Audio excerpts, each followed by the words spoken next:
Good morning. This is the live market open for Wednesday, October 14th. I'm Yohay Elam, Forex Crunch and Market Movers podcast, doing the show for FX Street. Okay, so we have quite a few developments, quite a few movements. Not all of them are really straightforward. As always, we'll talk about the recent developments, discuss charts and levels, and talk about the next 24 hours. But the most important thing is your questions in the chat box, as usual. Good morning, everybody. Good morning, Joshua. Let's start. Okay, so the recent developments.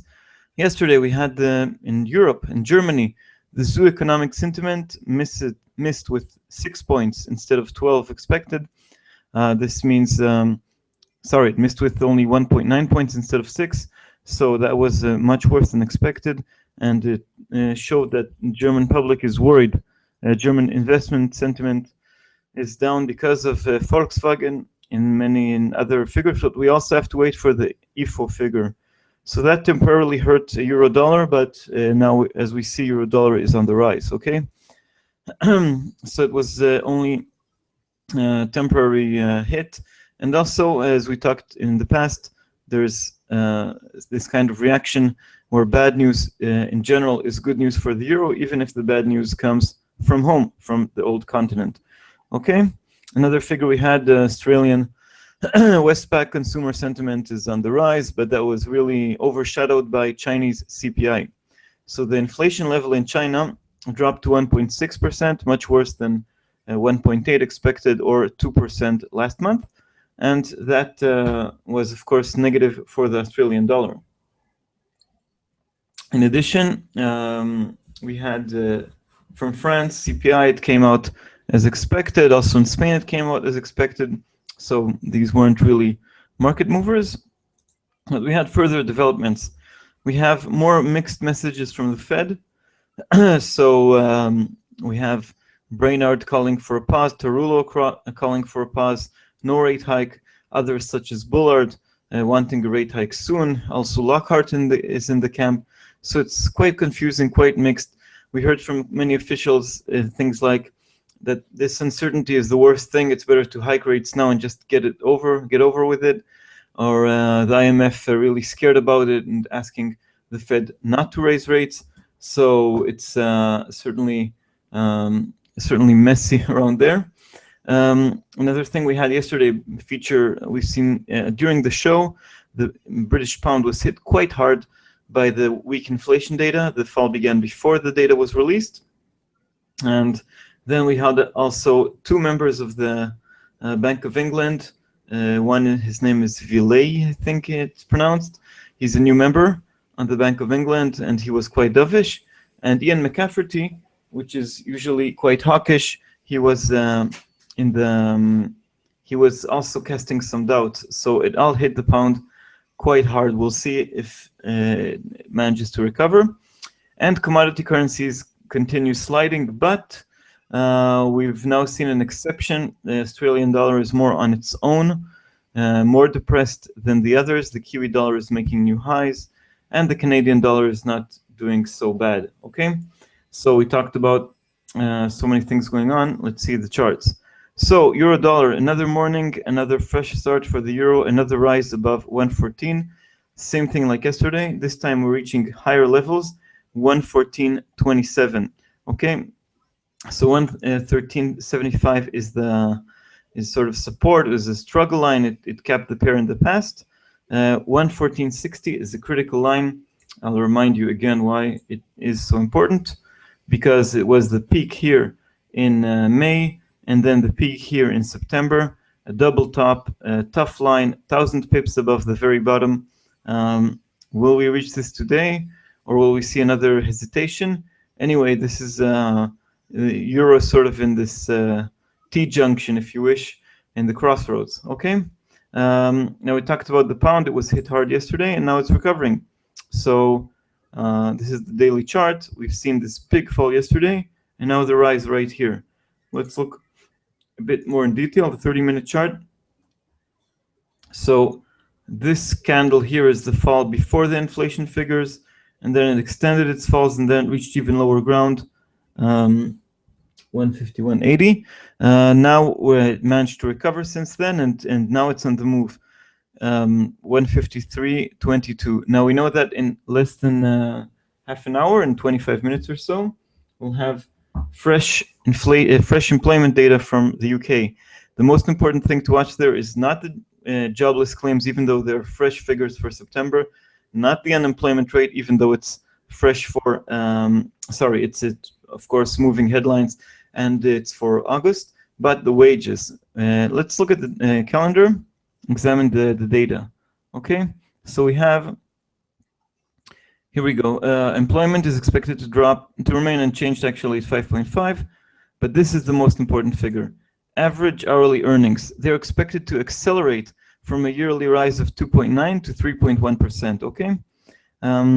So here we have the rate of rise, which is improving, of course, but let's see if it is really sustained. Contrary to the United States, in the UK, we're seeing job growth accompanied with rises in wages, okay? So we'll have to see if this accelerates. It seems like the market is expecting good news. Last week, the Bank of England ignored the good news that we already had from the wages and looked only at the unemployment rate. Anyway, this is the key figure to watch. Of course, we'll cover it. Just another reminder, there is a delay between the time that I speak and the time that you hear me. So about 20-30 seconds. Anyway, we also have the jobless claims, called in England claimant count change. We're after a few really good months of big drops in a number of jobless claims, we've seen it more around zero. Okay, no real change, but because the UK is getting a bit closer to full employment, the focus is on wages. Okay, and another related figure to the wages is, well, wages excluding bonuses, but it's more or less the same figure. It rose 2.9 last month, and we're expecting 3% this month. This time it's for August, okay? Then we have industrial production in the Eurozone. It's not such a market mover because we already have the figures from Germany and France, but if we see another disappointment here, it might be significant. We're expecting a drop of 0.5 month over month and a yearly rise of 1.8%. These are the next figures to watch. Well, we talked about the Australian dollar. So let's jump straight over there. Yesterday we had quite a few questions about this.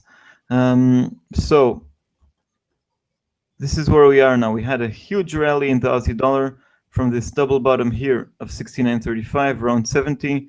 Then a really nice rise with a nice correction and another rise. And we probably peaked out under 74. And then we saw this drop all the way to, well, it was just at 72, this round number that we mentioned yesterday as well. Now we're seeing it rise again, 72.70, which is a critical line. Let me zoom out to the hourly chart, and you can see it quite easily. See, we're now at critical resistance because this is the post-Fed high of 72.77, more or less, 72.80. We're getting really close to that. The high for today has been 72.76. So this is another test for the Aussie. If the recent fall was only a correction or not. Why did we have this fall? Quite a few reasons. So we had Chinese trade data yesterday was terrible. Imports fell for the 11th consecutive month. They fell by 17% in Chinese yuan terms, or 20% in US dollar terms. That was sort of a really bad sign for Australia, because what China imports is what Australia exports, to put it very, very simply. So this hit the Aussie. Another bad figure from Australia was from China was the CPI from China today, which came out only at 1.6%. And also in Australia, we had Westpac, one of the biggest banks in the country, make regulatory changes to adapt to regulatory changes. So they raised their rates if you want to take a mortgage from Westpac for a mortgage. and you have to pay more now. So this, according to many analysts in Australia, means that the RBA is expected to raise to cut the rates maybe in November. Just a second. Let's see if we have some news here.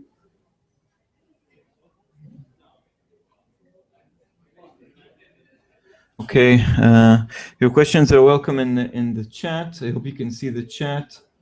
They're available on the FX Street webinars. If you go there, the chat should be available if anybody of you is missing the chat.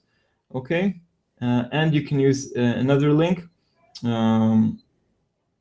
I'll put it out for you right here, so you can ask questions. Of course, we had some issues with the chat, so this is the chat box. Okay, you have the address right here.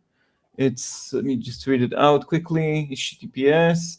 It's tlk.io/fxstreet -forex-live-video. Anyway, you have it right now on the screen if you're watching the show, and you're welcome to ask questions. Okay,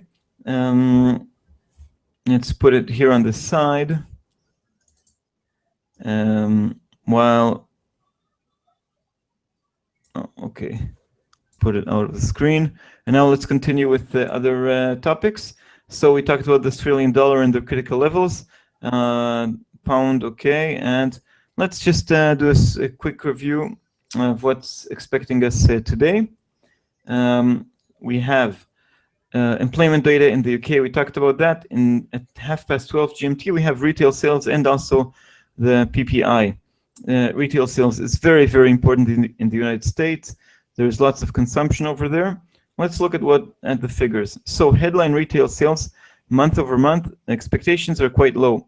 We're expecting only a rise of 0.2% in September, exactly the same figure as in August. Okay, we have here the retail sales excluding autos, excluding cars.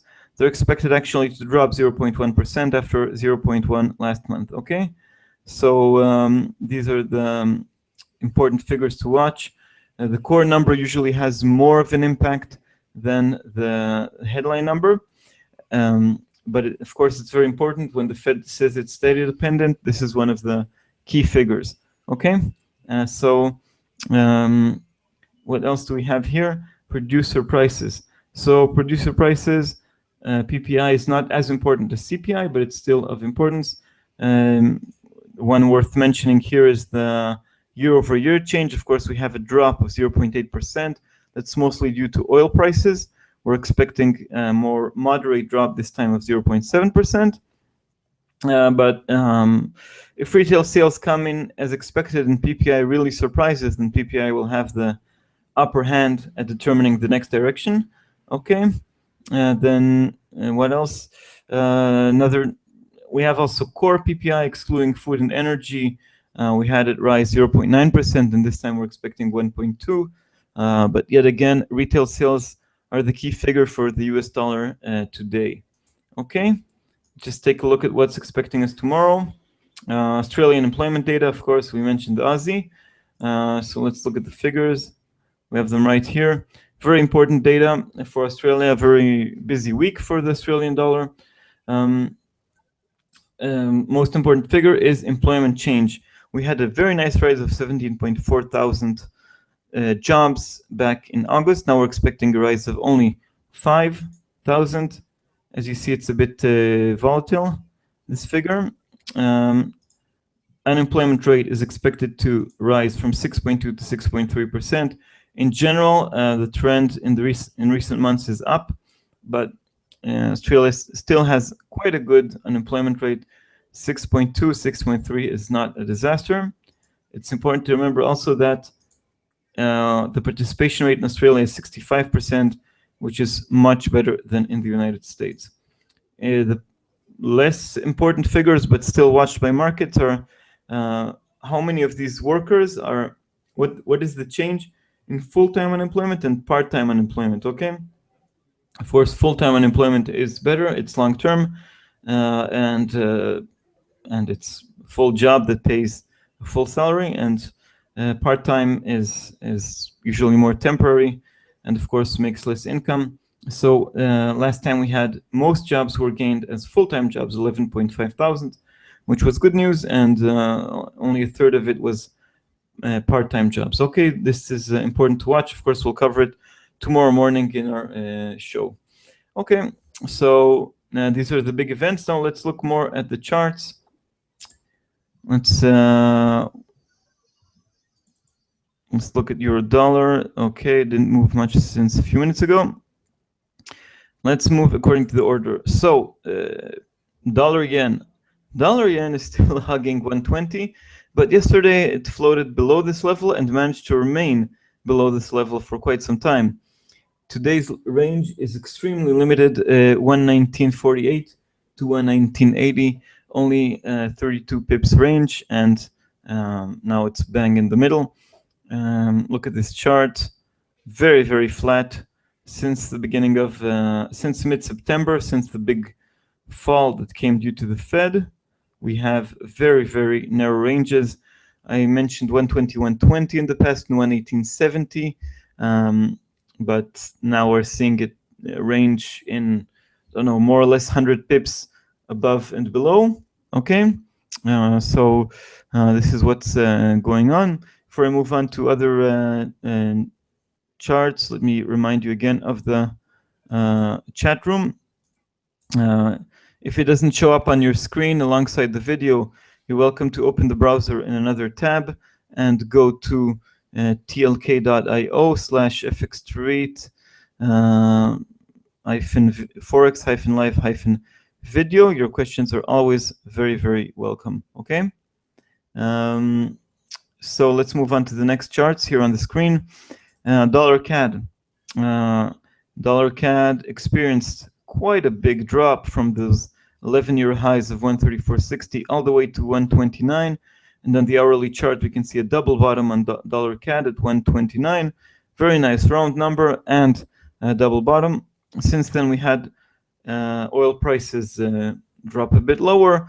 We've seen dollar CAD make a double top. Once again, 130.70. So I know that for many of you, this currency pair is a bit boring.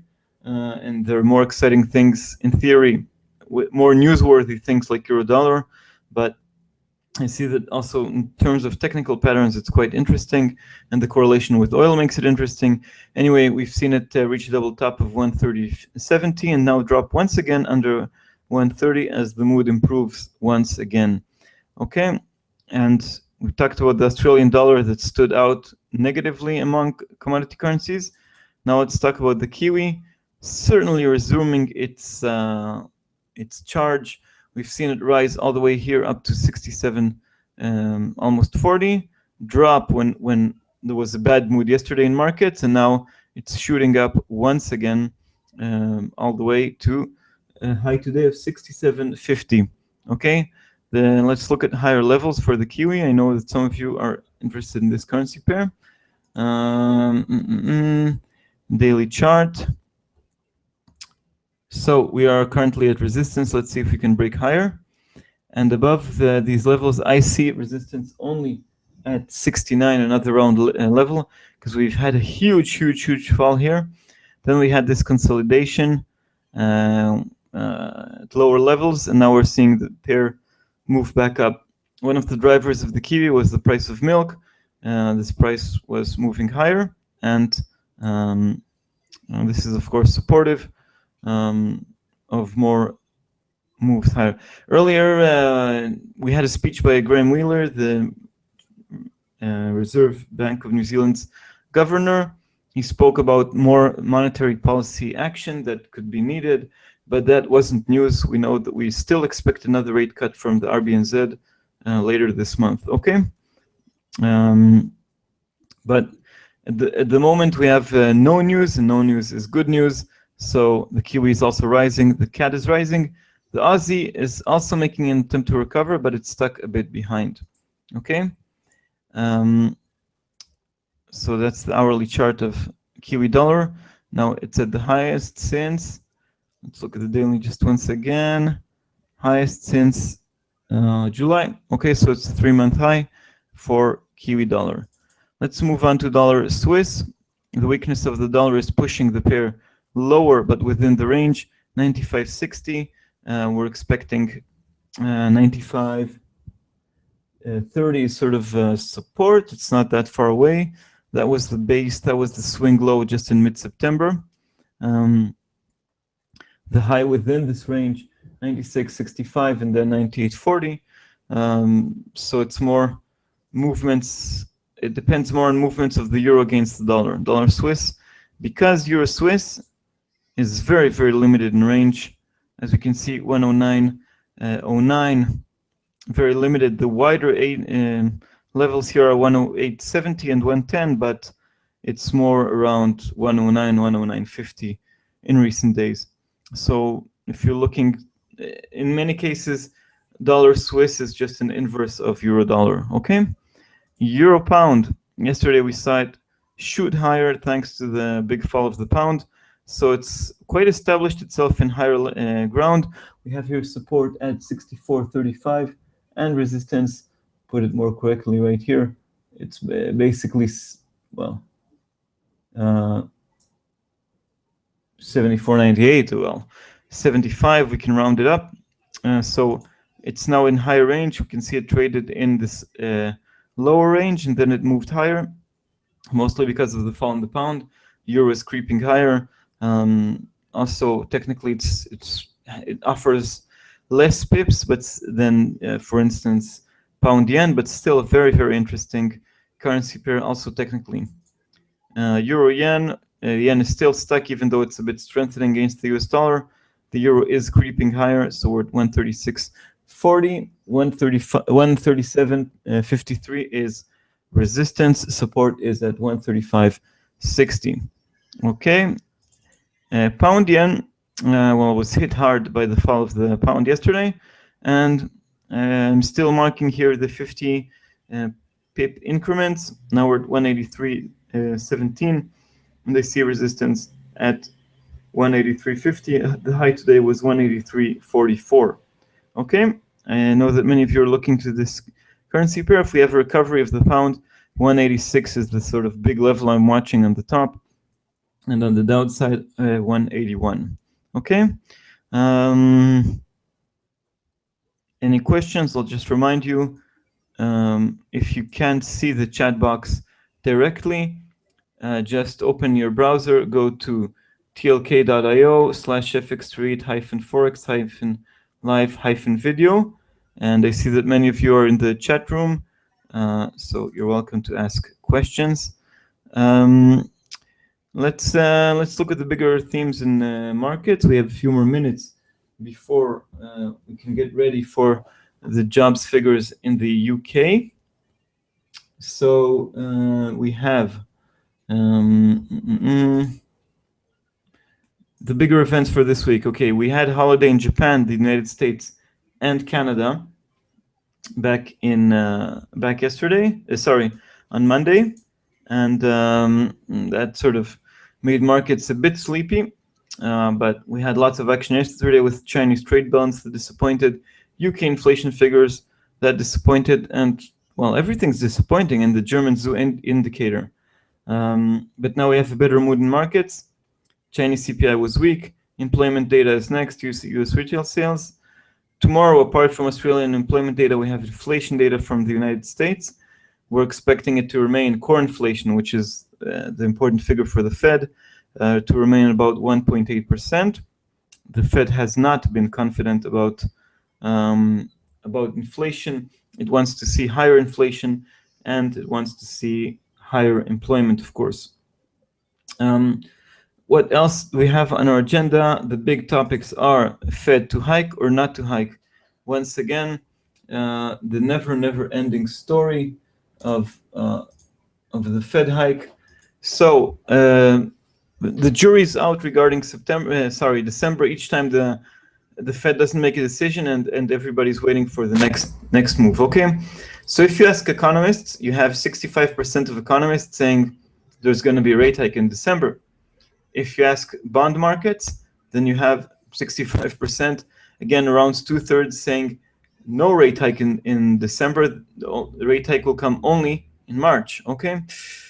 We had recent comments from Lael Brainard of the Federal Reserve. She turned out to be dovish. She doesn't speak too much about monetary policy. When she did speak 2 days ago, she was very dovish. We heard Stanley Fischer, vice chair, expressing some doubts about the next policy move by the Fed. We had Bullard, on the other hand, being bullish as usual.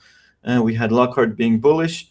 And we have the IMF scared of the Fed move, scared of a move from the Bank of England, and scared from the ECB not doing more QE. So the IMF wants all central banks to do as much as they can to push, boost the global economy. Okay, so that's a big theme.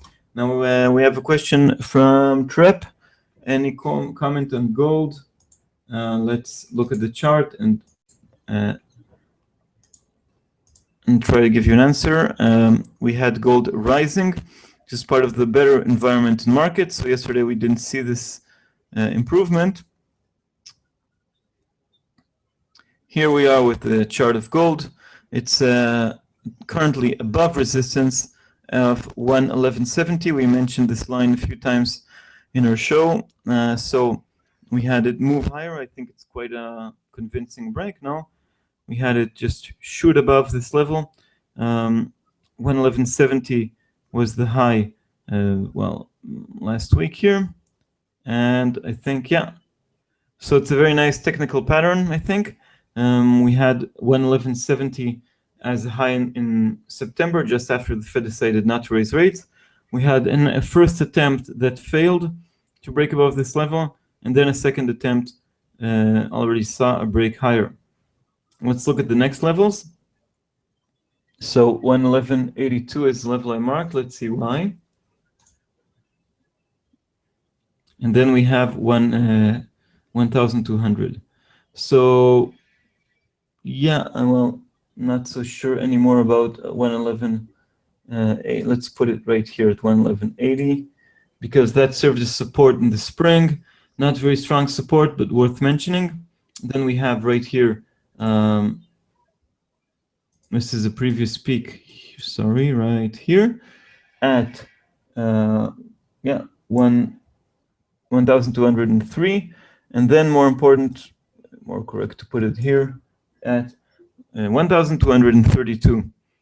On the downside, we have 111.70, of course, now turns into support, and below that 111.56, which was a peak here earlier in October, and then of course 111.42 and 1,100.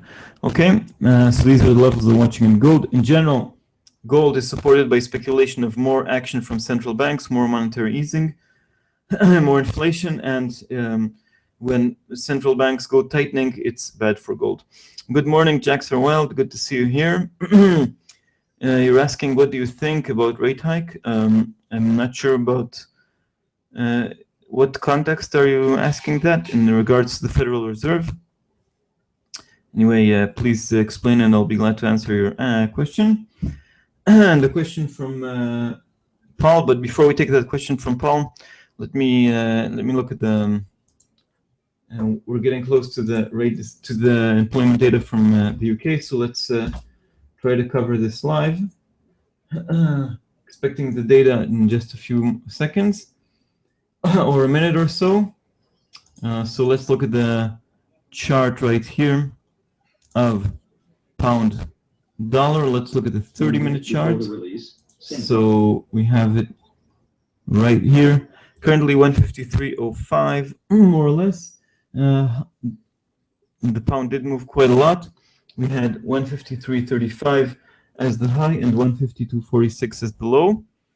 Resistance awaits at 154 and support at yesterday's lows at 152. So it's quite round numbers to look at. A few more seconds until the release, and let's see what's going on. Okay, we have the numbers out. A bit disappointing. Earnings 2.8%, and excluding bonuses 3%. Jobless claims actually went up instead of going down. That's bad news. More people unemployed, 4.6 thousand. And the only good news comes from the unemployment rate, which dropped to 5.4%.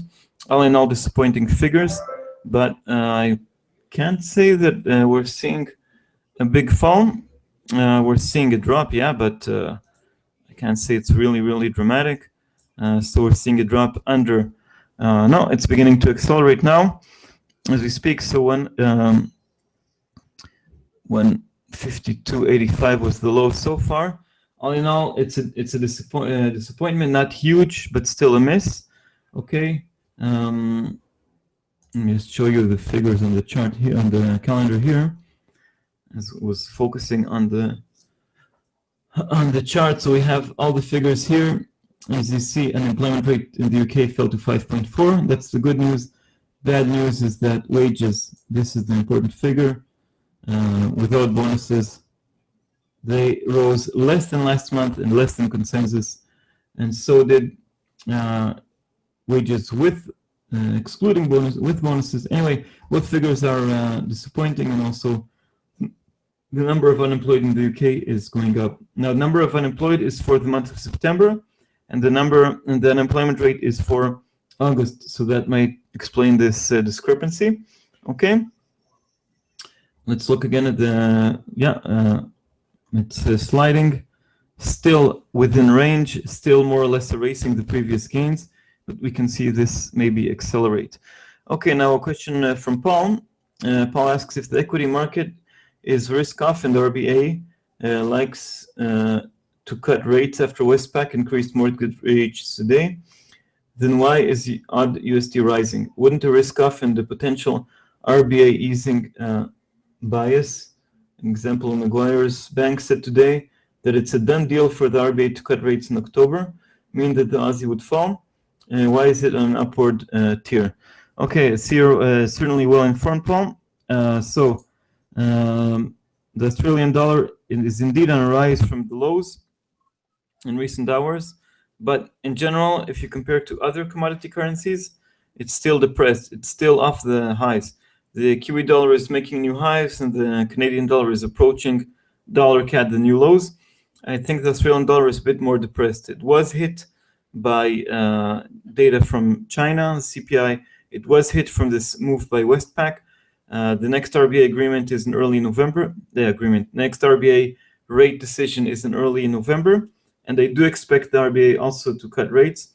So I think that would keep Aussie dollar depressed. Now, the mood has improved in recent hours. That's why we're seeing other commodity currencies rallying, and also the Aussie join along. So today, the equity market is a bit in a better mood, or at least in currency markets, the mood is a bit better.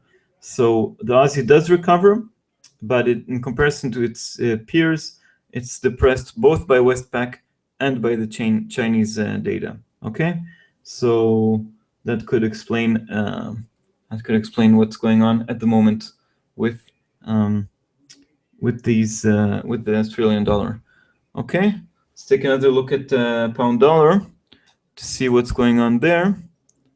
Well, think that now after the initial fall, we're not seeing any extension.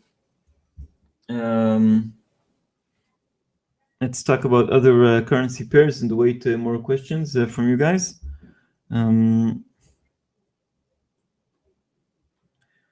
Let's just take a look at a few currency pairs you asked me about recently. Euro CAD, well, more or less in range.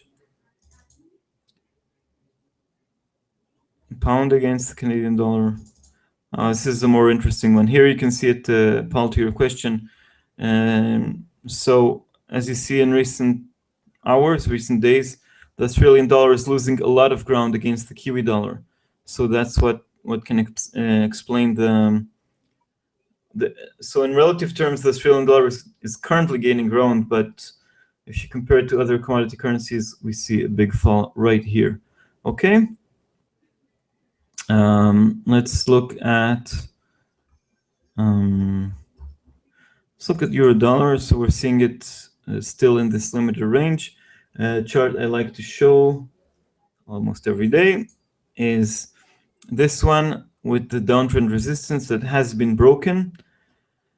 But this critical line of 114.60 is still looming above, and we have to see a significant convincing break above this to really be convinced in the upside for this pair. Okay, euro dollar still looking for direction. Still, one of the big themes in markets is what the ECB is going to do. The ECB convenes next week. We have one of the big themes is, will the ECB be forced to act? We have final inflation figures in the Eurozone on Friday morning. They're not expected to change too much from the initial figures, which were disappointing. They showed that the Eurozone is going towards deflation. Now we're not expecting the ECB to act in October because they don't have new forecasts, and there's a lot of internal opposition there as well. We have Jens Weidmann of the German Bundesbank not really supporting all this QE program, and anyway, we're not expecting a rate cut, or of course more QE in October. We are expecting them to hint in October for them to move in December. So December 3rd is the really important meeting for the ECB, and then we could maybe see them act.